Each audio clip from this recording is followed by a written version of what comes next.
책 그리고의 그리면서 하는 이야기. 내가 중학생이던 시절, 그러니까 1977년에서 8년 정도 경이었나 보다.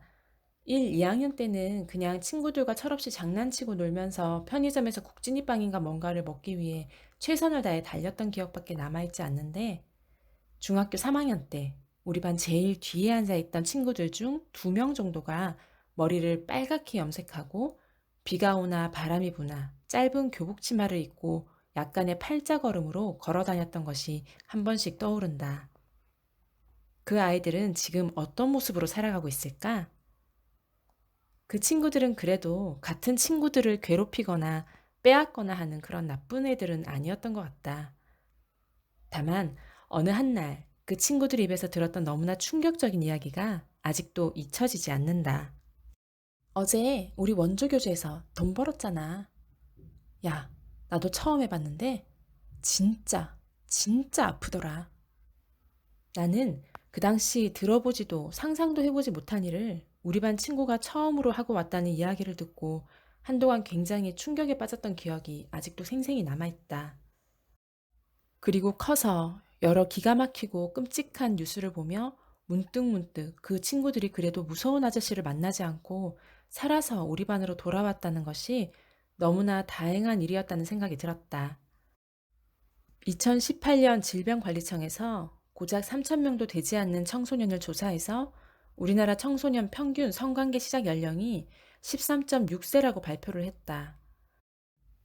그리고 많은 기사에서 우리나라 청소년들이 평균 첫 성경험을 13세경에 한다며 피임 교육을 강화해야 한다는 목소리가 커졌고, 심지어 서울 방배동에서는 청소년 콘돔 전시회까지 열렸었다. 그리고 얼마 전 SBS 한 방송에서는 한 전문가가 부모들을 모아놓고 아이들 피임 교육을 초등학교 4, 5학년 때부터 시작해야 한다며 남성 성기 모형과 콘돔을 가지고 나와 해외의 여러 사례들을 설명하며 우리나라 성교육이 굉장히 뒤처지고 있는 것처럼 이야기했었다. 그 예를 든 것이 한 고등학교에서 성교육 시간에 바나나를 준비물로 가져오라고 하면서 바나나에 학생들이 콘돔을 씌우도록 교육하겠다는 학교의 사례였다. 그 학교 학부모들은 바나나 콘돔 교육에 반발했고 그 교육은 결국 취소되었는데, SBS에서는 해외에서는 다 하는 교육이라고 소개하고 있었다. 그리고 덴마크 성교육에 대한 영상에서도 소개했었던 그 적나라한 성교육 책 How a Baby is Made를 다시 언급하면서 성은 부끄러운 것이 아니므로 모두 오픈해야 한다는 주장을 하고 있었다. 이 성관계 그림은 너무 민망해서 잘라냈는데 이걸 3세 이후에 다 보여주면서 성에 대한 수치심이나 거부감이 없어야 한다는 교육을 해외에서 하고 있다는 것이다. 자, 그러면 과연 그 바나나 콘돔 실습을 하려 했던 교실이 어땠는지 살펴보자. 뉴스원 기사에 의하면 그 적나라한 피임 방법을 실습해 보려 했던 학교는 남녀 공학이었다. 1학년 한 반에 남학생은 10명, 여학생은 13명 정도가 있었으며 그 아이들을 한데 모아놓고 너희 피임 방법을 잘 몰라서 임신할 수 있고 성병 걸릴 수 있어. 같이 따라해봐. 하며 바나나를 세워두고 콘돔을 씌우는 실습을 하려 했던 것이다.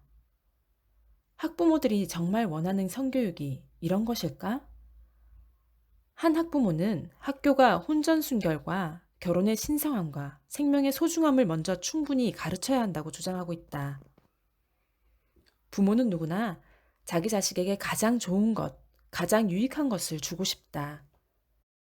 그러므로 여러분은 반드시 이 영상을 잘 보고 아이들에게 정말 유익한 것이 무엇인지 판단해 보길 바란다. 먼저 명확히 알아야 할 것은 정말 우리나라 청소년들의 성경험 시작 평균 연령이 13세인지를 파악해 볼 필요가 있다.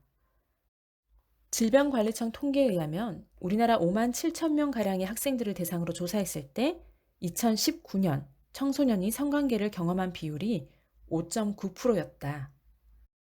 그러니까 한 반이 30명이라고 가정했을 때 한 반에 1명, 많으면 2명 정도가 성경험이 있는 것이고 나머지 94.1%는 성경험이 없다는 것이다. 그러므로 우리나라 전체 청소년들의 평균 성경험 시작 연령이 13세라는 것이 아니라 성경험을 한 5.9%의 학생들의 평균 시작 성경험의 나이가 13세경이었다고 보는 것이 맞는 것이다. 이것이 중요한 이유는 부모들이 현 시대 우리나라 아이들을 바라보는 관점이 잘못된 통계 해석으로 인해 성관계를 거부하고 절제하고 있는 아이들까지도 전체적으로 굉장히 성에 문란하다는 전제를 두고 이 아이들이 피임을 잘해야 하며 피임약도 잘 먹어야 한다는 일반화의 오류에 빠져서는 안 되기 때문이다. 우리는 선진국의 문명을 때로는 배척하면서도 대중문화와 성문화 등에 있어서는 따라가려는 자세를 취하고 있다. 서구 사회도 가족 중심, 금욕, 절제의 문화에서 성의 개방과 자유주의 성문화를 가져오는 데에 많은 사람들의 피나는 노력이 있었다. 그러다 드디어 자유주의 성혁명의 열매를 맺는 계기가 생겼는데 그것이 바로 서구 사회 전역에 급속도로 문화혁명을 일으킨 프랑스 68혁명이었다. 네이버 지식백과 사전에 보면 68혁명이 미국 베트남 침공에 항의해 아메리칸 익스프레스의 파리 사무실을 습격한 대학생 8명이 체포되자 그해 5월 이들의 석방을 요구하는 학생들의 항의 시위가 이어지면서 발생하였다고 말하고 있다. 그러나 많은 지식인들이 주장하고 있는 프랑스 68혁명의 시작은 낭테르 대학에서 남학생이 여자 기숙사 출입을 금지하는 것에 저항하며 남학생들도 여자 기숙사의 출입을 허가하라는 학생 시위에서부터였다는 의견이 크다. 박정자 상명대 명예교수의 칼럼에 따르면 당시 학생들이 사용했던 구호는 행동하라, 더 많이 소비하라, 더 빨리 죽으리니, 일하지 말라, 열정을 해방하라, 다른 세계는 가능하다, 불가능한 것을 요구하라, 금지하는 것을 금지하라, 파괴는 창조의 열정, 사랑할수록 더 많이 혁명한다. 배고픈 건 참을 수 있어도 따분한 건 못 참아. 선거는 아무것도 바꾸지 못하니 투쟁을 계속할 뿐. 보도블록 밑에는 해변의 모래가 등이라고 한다. 굉장히 파괴적이고 무질서한 느낌이 가득한 저 구호를 외치며 학생들은 보도블록을 파내어 경찰에게 던지기도 하고 건물을 약탈하기도 했으며 차량에 불을 지르기도 했다. 그러면서 경찰들에게 맞아서 부상자도 생겼다. 그 후 이 운동이 학생운동으로 그친 것이 아니라 노동자들의 총파업까지 이어지면서 프랑스가 굉장히 큰 혼란 속으로 들어가게 되었으며 독일과 미국, 일본까지 큰 영향을 끼치게 되었다.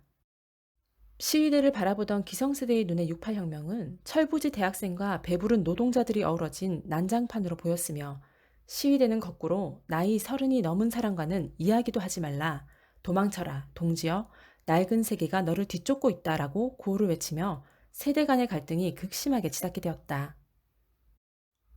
구글링으로 68혁명의 시위 모습을 찾아보면 아르헨티나 출신 공산주의 혁명가였던 체게바라 얼굴을 앞세우고 시위를 하는 모습이 보이며 뒤에 살짝 공산당 선언의 저자인 마르크스의 얼굴도 보인다. 그들은 체게바라의 채, 마오쩌둥의 마오를 연호하며 시위를 이어갔다고 한다. 즉 68혁명은 단순히 한순간의 사건으로 일어난 것이 아니라 네오 마르크시즘이라는 사상적 배경 위에서 일어난 운동이었다. 학생들이 이러한 사상을 받아들이고 국가와 체제에 저항하는 운동을 하게 된 배경에는 그들의 자라난 환경이 큰 영향을 끼쳤다. 이들은 2차 세계대전 후 참상에서 태어나 자랐으며 1945년부터 약 20년간 전쟁 없는 평화 속에서 산업이 발전하고 세계가 호황을 누리는 것을 목격하며 자랐다. 그리고 이제는 그 호황을 누리기만 하면 되는 세대였다. 아마도 우리나라가 농경사회에서 산업화로 바뀔 때처럼 부모들이 전쟁 후 나라 발전과 재건을 위해 피땀 흘려 일하며 자식 농사를 잘 지어야겠다는 열정이 불탔던 그 시절 같았을 것이다. 바쁜 부모들은 자녀들과 소통이 단절되어져 갔고 그 환경 속에서 그들은 유년기를 보내야만 했을 것이다. 또한 전쟁 후 완전히 청산되지 않았던 나치, 빈부격차, 인종차별 등등을 바라보며 서구 학생들은 기득권과 자본주의에 대한 반감을 가지게 되었고 어른들은 그 여러 가지 복합적인 문제를 학생들과 대화할 여력이 없었을 것이다. 결과적으로 프랑스 68혁명은 서구 문명을 송두리째 바꿔놓았으며 그들은 사람의 노력으로 유토피아를 만들 수 있다는 사상을 바탕으로 여성해방, 성개방, 평등주의, 환경보호운동 등으로 운동을 계속해서 확대해 나갔다. 서구 사회가 성적으로 개방되며 가정의 개념은 우스워지기 시작했고 이혼은 아주 쉬워졌으며 10대들이 마약과 알코올, 성관계에 중독되어 버린 계기가 이 68혁명의 가장 쓴 열매인 히피 문화 때문이었다. 히피족들의 문화를 체험해본 한 산부인과 의사 이야기에 따르면 이들은 만나서 서로 사랑을 느끼면 처음 만난 대상과도 거리낌 없이 성관계를 즐겼다고 한다. 그리고 임신에 대한 걱정은 전혀 하지 않았는데 이유는 임신하면 낙태가 합법인 뉴욕, 멕시코에 가서 애를 떼면 된다고 생각하고 있었기 때문이었다. 그들은 또한 원시적인 생활에 진정한 자유가 있다고 믿고 있었고 히피 전이 시인은 반전, 평화, 자유, 사랑을 테마로 시를 쓰기도 하였다.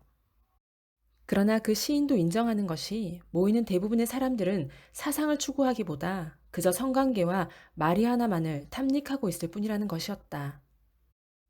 이렇게 해서 미국 등의 서구 청소년들은 일찍부터 알코올과 마약, 성관계에 빠져들게 되었고 부모의 권위는 차디찬 바닥에 짓밟히고 있었다. 그러나 너무나 많은 청소년들이 임신하고 에이즈에 감염되는 일들이 발생하자 1994년 뉴욕주에서 먼로 카운티가 Not Me, Not Now라는 금요 캠페인을 시작하게 되었다. 12세 이전에 아이들의 성적인 태도와 신념이 형성되기 때문에 9세에서 4세를 대상으로 가장 좋은 임신 예방법인 금요 프로그램을 시작한 것이다. 그녀는 청소년 자문 패널을 만들고 인쇄, 라디오 및 TV 광고 오디션에 청소년을 초대하여 커뮤니티의 청소년을 참여시켰다. 그러면서 Not Me, Not Now 프로그램에서 중점적으로 진행한 것은 먼저 프로그램에 대해 인식하도록 했고 10대 임신의 결과를 명확히 알려주었다. 그리고 아직도 처녀냐, 아직도 총각이냐 하는 또래의 조롱과 압력에 대처하도록 도왔으며 성에 대한 부모, 자녀의 의사소통을 지도해 주었다. 그리고는 청소년의 성적인 금욕을 장려했다. 해마다 2개의 텔레비전 광고와 2개에서 4개의 라디오 광고가 만들어졌고 매년 약 5,000개의 포스터가 커뮤니티 전체에 배포되었다. 또한 자녀와 성에 대해 논의하는 데 도움이 되는 5만 개 이상의 정보 패킷이 부모에게 배포되었으며 학교 기반 교육에서도 Not Me, Not Now 메시지를 통합하도록 조정하였다. 이 시리즈는 1995년부터 1999년까지 매년 500에서 1000명의 중학생에게 전달되었다. 게다가 Not Me, Not Now는 여름 영화 시리즈, 야구 경기 티켓, 스케이트 파티 등 청소년을 위한 다양한 행사에도 후원하였다. 그리고 1993년부터 1996년까지 청소년 임신율의 변화를 평가했는데 먼로 카운티가 지도한 지역의 청소년들과 주 내 다른 4개 지역의 청소년들을 비교해 본 결과 파트너가 성관계를 하도록 압력을 가하면 그 사람과 성관계를 가질 것이라고 보고한 학생의 비율은 1994년 21%에서 1997년 16%로 감소했으며 삶의 어느 시점에서 성관계를 시작해도 괜찮냐는 질문에 아기를 부양할 수 있을 때라는 반응의 빈도는 1994년 22%에서 1995년 27%로 증가했다.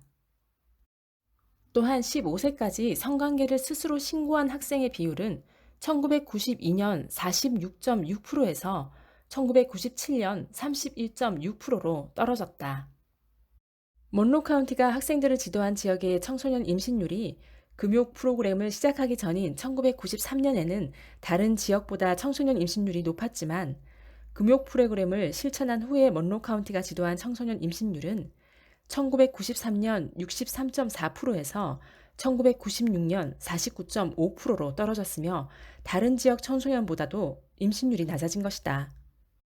그리고 2015년 이후 조사 결과 선진국 청소년들의 음주, 다툼, 흡연, 마약, 성관계 경험 수치가 모두 놀라울 정도로 줄어들고 있는데 그 원인을 살펴보니 바로 부모와의 관계 회복에서 있었다. 유럽과 미국 청소년들이 부모와 더욱 많은 시간을 보내고 특히 아버지와 대화의 시간이 늘어나자 변하기 시작했다. 그리고 자신의 목표와 비전을 찾고 학업에 열중하니 더 이상 나쁜 것들에 손을 뻗을 시간도 그럴 마음도 생기지 않는 진짜 인생의 가치를 찾은 아이들이 늘어나고 있다는 것이다. 수많은 대단하다는 성교육이 있다. 바나나 콘돔, 피임약, 성관계 스킬, 성기의 정확한 명칭을 외우고 그림을 그리고 모형을 가져다 탐닉하는 그런 교육들은 아이들이 재미있어 하는 것이 당연하다. 그러나 우리가 돌도 되지 않은 갓난아기에게 꿀을 찍어 먹이지 않듯이 부모들은 자녀들에게 진짜 주어야 할 양식을 제때 정확히 전달해야 하는 의무가 있는 것이다. 현재 국내에서 68혁명을 미화하는 많은 책들이 소개되고 있다. 그러나 우리는 수많은 정보 속에서 스스로 판단하고 행동할 수 있는 능력이 있다. 자녀들은 어른들의 선동이나 가짜 인권, 분노 유발, 거짓 사상들에 속지 않고 많은 정보들 속에서 진실을 찾아 나서는 힘을 키우도록 부모들과 화해해야 한다. 이제 잠궜던 방문을 열어젖히고 부모와 연합하길 바란다. 책 그리고 다음에 만나.